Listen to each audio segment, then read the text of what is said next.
Hey guys, hope you're doing well. New Zealand just opened two brand new pathways to residence and they make it so much easier for skilled workers, tradespeople and students to get their New Zealand PR. The skilled migrant category overhaul was announced in late September 2025 and will be rolling out in 2026, comprising of the skilled work experience pathway and the trades and technician pathway. These changes shorten New Zealand work experience requirements, they lower wage hurdles for many roles, and give more points for New Zealand university level qualifications, all designed to make residence more achievable. If you want to work overseas or turn your Kiwi study and job into residency, stick around. I'll explain the exact new rules, the two new programs introduced, their requirements, salary you'll get, who benefits the most, and the step-by-step application path starting in 2026. So do watch the video till the end. Hey guys, this is Jason from Bream Canada. If you're new to the channel, I show people how to save their money and immigrate to new countries through my videos without the help of any immigration consultants or agents or lawyers. You can find all the process instructions for you to apply on your own through this channel. Subscribe now because all the information provided here is completely free and answer all your queries in the comment section and on my social handles on Instagram and Twitter, so don't forget to follow us there as well. You can even get in touch with us directly via WhatsApp on the number shared on the screen. Let's start with what these new changes are. The first change, of course, is the two new residence pathways under the skilled migrant category. The first one being the skilled work experience pathway, which is aimed at professionals at ANSCO skill levels 1 to 3. Next is the trades and technician pathway, aimed at trades or technician roles with vocational qualifications of at least level 4. Next, there's a reduction in New Zealand work experience requirement for many applicants. The maximum New Zealand experience required was cut from up to 3 years down to 2 years in some circumstances. This helps graduates and those newer to New Zealand work to get residence faster. Next, there's also a lower or simpler wage threshold and more flexible rules. For example, the skilled work experience pathway expects recent New Zealand work at around 1.1 times the median wage for certain periods, while trades pathways requires New Zealand work at or above median wage during the qualifying period. I'll show you the exact numbers in a minute. Also, there's more points for New Zealand tertiary qualifications. New Zealand bachelor's, honours, master's and postgraduate qualifications will earn increased residence points to encourage study to residence transitions. Now let's dive deep into the two new pathways with their details and requirements. The first one is the skilled work experience pathway. Coming to who it's for workers in ANSCO skill levels 1 to 3, which are professionals, senior technicians, managers, etc. The core requirements are at least 5 years of directly relevant work experience overall, and at least 2 years of these 5 years in New Zealand, paid at least 1.1 times the median wage during that New Zealand period. Now, why 1.1 times the median wage? This is a middle ground. It shows that the worker is earning above typical median pay but is not demanding the highest tier wage threshold. Next, we come to the trades and technician pathway. Coming to who it's for certified tradespeople and technicians holding a level 4 or higher relevant qualification. That's a NZQA level 4 or high recognized overseas equivalent, working in specified trades or technician roles. The core requirements is at least 4 years of post-qualification experience. Remember that practical experience counts heavily, and at least 18 months of that experience in New Zealand, paid at or above the median wage during that New Zealand period. Kindly note, not every trade will be available. The government will publish an occupation list, which is the green, amber and red style list that I reference in briefings. Some occupations could be excluded, so do have a look at that list on the INZ website. Next, we come to the work experience and points changes. The reforms reduce the time needed to claim New Zealand experience points in some circumstances. For example, a New Zealand bachelor's holder might now need to work only 1 year to qualify in ways that previously required more.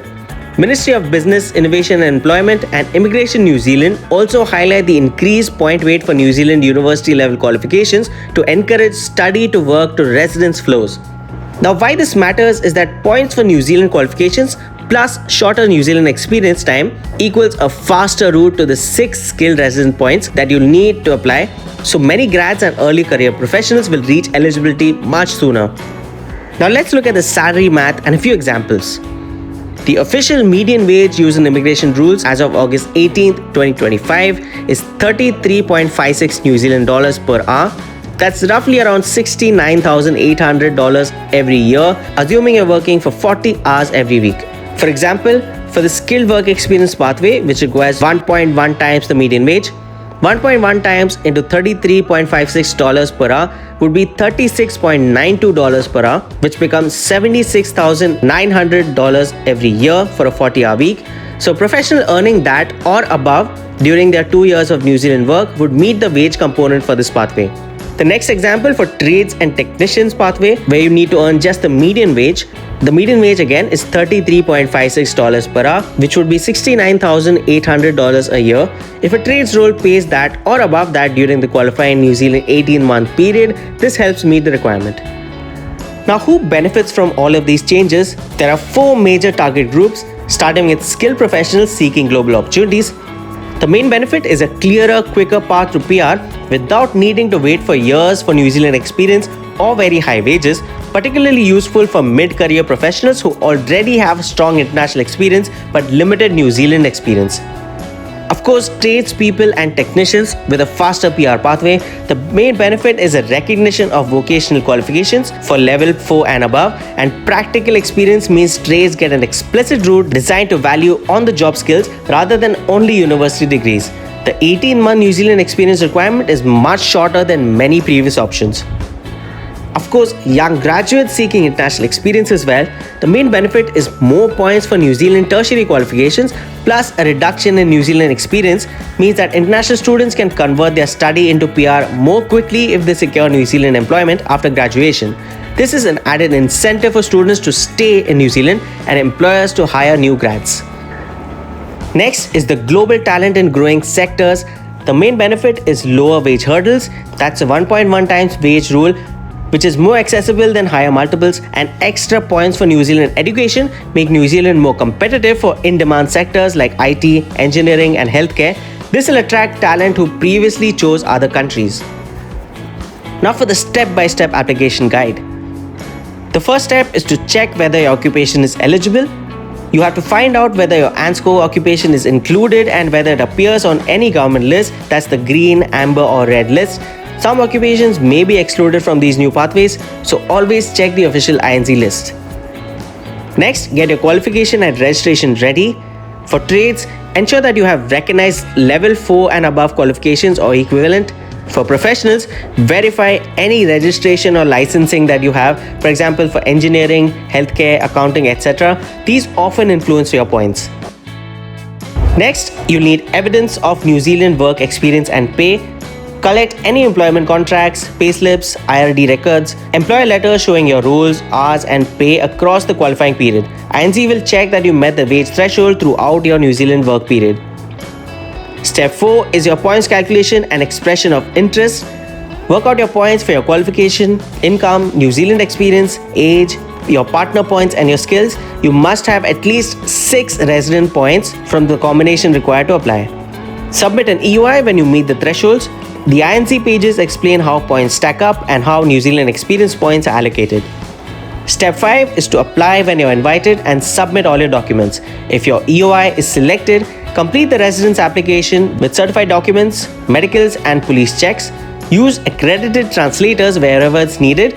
You then have to wait for your final decision and plan your relocation. The processing times will vary. If invited and granted residence, plan for tax, healthcare enrollment and family arrangements as well. A pro tip here is to keep payslips and continuous employment evidence if you switch employers during the qualifying period.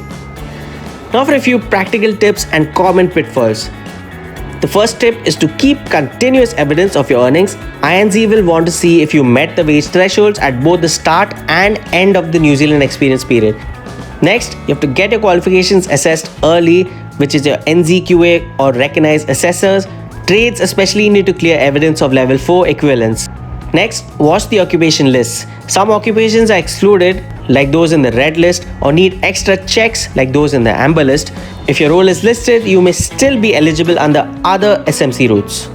A common pitfall here is relying on verbal employer promises. Always obtain written contracts showing hours, pay and position details. Coming to your conclusion, in short, New Zealand's 2026 skill migrant reforms create faster and clear routes for professionals, tradespeople, grads and global talent with shorter New Zealand experience requirements, more points for New Zealand study and more reasonable wage thresholds for many roles. If you're planning to study in New Zealand, already working there or are a tradesperson looking for a PR route, this is a big opportunity. Drop your occupation and where you're currently based in the comments. I'll pin the most common roles and make follow-up videos for the information that you request.